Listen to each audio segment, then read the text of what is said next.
Lord, thank you for gracing us with your presence today. Father, be with us now. Minister to us. Let us receive in Jesus' name, and we give you all the praise, Lord. Amen. I have a sketch of Jesus laughing. It hangs on the wall in my office. It's quite a drawing. His head is back, his mouth is open, his eyes are sparkling. He isn't just grinning, he is chuckling. He's roaring. He hasn't heard or seen a joke like this in quite a while, the picture says. He's having trouble catching his breath. It was given to me by a friend of mine who carries cigars in his pocket and collects portraits of Jesus smiling. I give them to anyone who might be inclined to take God too serious, he explains as he handed me the gift. He pegged me well. I'm not one who easily envisions a smiling God, a weeping God, yes, an angry God, yes. A mighty God, you bet, but a chuckling God, it seems too unlike what God should do and be, which shows how much I know or don't know about God. What do I think he was doing when he stretched the neck of the giraffe? What do I think he had in his mind when he told the ostrich where to put his head? What do I think he was doing when he designed the mating call of an ape, or the 8 legs of the octopus? And what do I envision on his face when he saw Adam's first glance at Eve? A yawn? Hardly. As my vision improves and I'm able to read without my stained glasses, I'm seeing that a sense of humor is perhaps the only way God has put up with us for so long. Is that him with a smile as Moses does a double take at the burning bush that speaks? Is he smiling again as Jonah lands on the beach dripping gastric juices and smelling like whale breath? Is that a twinkle in his eye as he watches the disciples feed thousands with one boy's lunch? Do you think that his face is deadpan as he speaks about the man with a 2x4 in his eye who points out a speck in his friend's eye? Can you honestly imagine Jesus bouncing children on his knee with a somber face? No, I think that Jesus smiled. I think that he smiled a bit at people and a lot with people. Let me explain with an example. We don't know a thing about her. We don't know her name, her background, her looks, her hometown. She came from nowhere and went nowhere. She disappeared the same way that she appeared, like a puff of smoke. But what a delightful puff she was. The disciples during 2 years of training hadn't done what she did in a few moments of conversing. She impressed God with her faith. The disciples' hearts may have been good, their desire may have been sincere, but their faith didn't turn God's head. Hers did. For all we don't know about her, we do know one remarkable truth. She impressed God with her faith. After that, anything else she ever did was insignificant. Woman, you have great faith, Jesus stated. Some statement, especially when you consider God said it. The God who can put a handful of galaxies into his palm, the one who creates Everest as a hobby, the one who paints rainbows without a canvas, the one who can measure the thickness of mosquito wings with one hand and level a mountain with another. One would think that the Creator would not be easily impressed. But something about this woman brought a sparkle to his eye and most likely a smile to his face. Matthew called her a Canaanite woman, and in doing so called strikes 1 and 2. Strike 1, a Canaanite, an outsider, a foreigner, an apple in a family tree of oranges. Strike 2, a woman might as well have been a junkyard dog. She lived in a culture that had little respect for women outside the bedroom and kitchen. but she met the teacher who had plenty of respect for her. Oh, it doesn't appear that way. In fact, the dialogue between the two seems harsh. It's not an easy passage to understand unless you're willing to concede that Jesus knew how to smile. If you have trouble with the sketch of the smiling Jesus hanging in my office, you'll really have trouble with this story. But if you don't, if the thought of God smiling brings you a bit of relief, then you'll like the next few paragraphs. Here's my interpretation. The woman is desperate. Her daughter is demon-possessed. The Canaanite woman has no right to ask anything of Jesus. She is not a Jew. She is not a disciple. She offers no money for the ministry. She makes no promise to devote herself to missionary service. You get the impression that she knows as well as anybody that Jesus doesn't owe her anything, and she is asking him for everything. But that doesn't slow her down. She persists in her plea. Have mercy on me. Matthew notes that Jesus says nothing at first, nothing. He doesn't open his mouth. Why? To test her? Most commentators suggest this. Maybe they say he is waiting to see how serious she is about her plea. My dad used to make me wait a week from the day I asked him for something to the day he gave me an answer. Most of the time I forgot that I ever made the request. Time has a way of separating whims from needs, you know. Is Jesus doing that? I have another opinion. I think that he was admiring her. I think that it did his heart good to see some spunky faith for a change.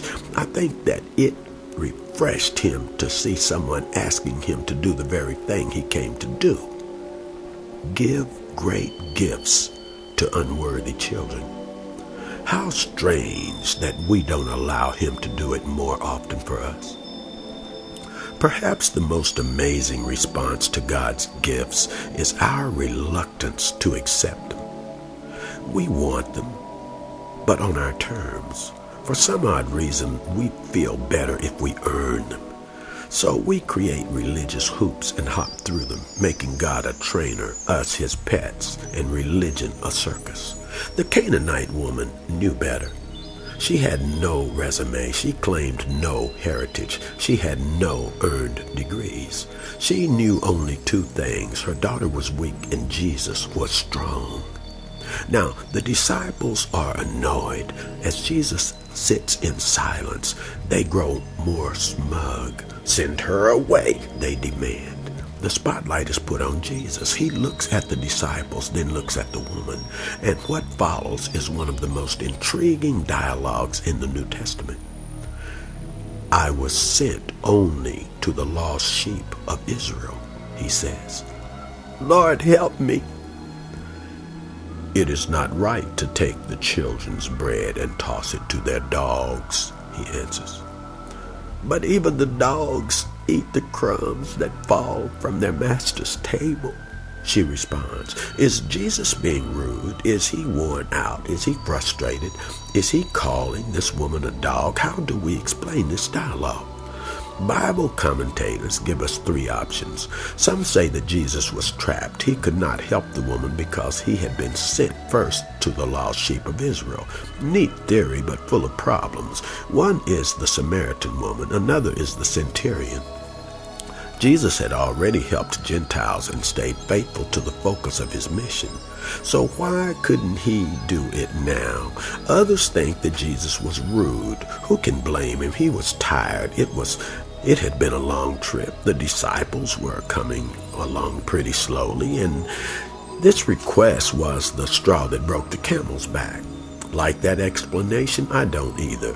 The one who had had compassion on the 5,000 men, who had wept over the city of Jerusalem, who had come to seek and save ones like this one, would not snap so abruptly at such a needy woman. The most popular theory is that he was testing her again. See, listen, just to be sure that she was serious about her request, just to make sure that her faith was real. But by insinuating that she was a dog, I don't think Jesus would do that either. Let me suggest another alternative. Could it be that Jesus' tongue is poking his cheek? Could it be that he and the woman are engaging in satirical banter? Is it wry exchange in which God's unlimited grace is being highlighted? Could Jesus be so delighted to have found one who is not bartering with a religious system or proud of a heritage that he can't resist a bit of satire? He knows he can heal her daughter. He knows he isn't bound by a plan. He knows her heart is good. So he decides to engage in a humorous moment with a faithful woman. In essence, here's what they said. "Now you know that God only cares about Jews," he says, smiling.